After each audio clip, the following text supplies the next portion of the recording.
ആയിഷ ബീവി റളിയല്ലാഹു അൻഹ നബി തങ്ങളോട് ചോദിക്കുന്ന ഒരു രംഗമുണ്ട്, നബിയെ അങ്ങ് എന്തിനാണ് എപ്പോഴും ആ കിളവിയായ വയസ്സത്തിയായ ഖദീജ ബീവിനെ ഇങ്ങനെ ഓർത്തോണ്ടിരിക്കുന്നത്? അങ്ങേക്ക് സുന്ദരിയായ കന്യകയായ ഞാനില്ലയോ നബിയെ? നബി സല്ലല്ലാഹു അലൈഹി വസല്ലമ തങ്ങൾ കൊടുക്കുന്ന മറുപടി, ആയിഷ, ആര് വന്നിട്ടുണ്ടെങ്കിലും ഖദീജ ബീവിയെ പോലത്തെ ഒരാളെ അല്ലാഹു എനിക്ക് പകരം തന്നിട്ടില്ല.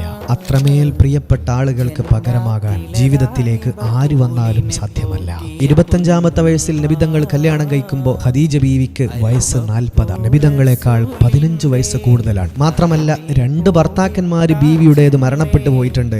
അതിലൊക്കെ കുഞ്ഞുങ്ങളും പ്രസവിച്ചിട്ടുണ്ട്. 2 ഭർത്താക്കന്മാര് മരണപ്പെട്ട വിധവയായിരുന്ന ബീവിയെ പറ്റിയാണ് അവരുടെ വഫാത്തിനും കൊല്ലങ്ങൾക്ക് ശേഷം നബിതങ്ങൾ പറയുന്നത്, അവർക്ക് പകരമാവാൻ മറ്റൊരാൾക്കും സാധിച്ചിട്ടില്ല. ഹബീബിന്റെ ഓരോ പ്രതിസന്ധിയിലും പാറ പോലെ കൂടെ നിന്ന മഹദി ലോകത്തോട് വിട പറഞ്ഞത് ഇതുപോലെയുള്ള ഒരു റമദാൻ 10 ആയിരുന്നു. ആ ഖബറിടത്തിലേക്കൊരു ഫാത്തിഹ ഓതാം.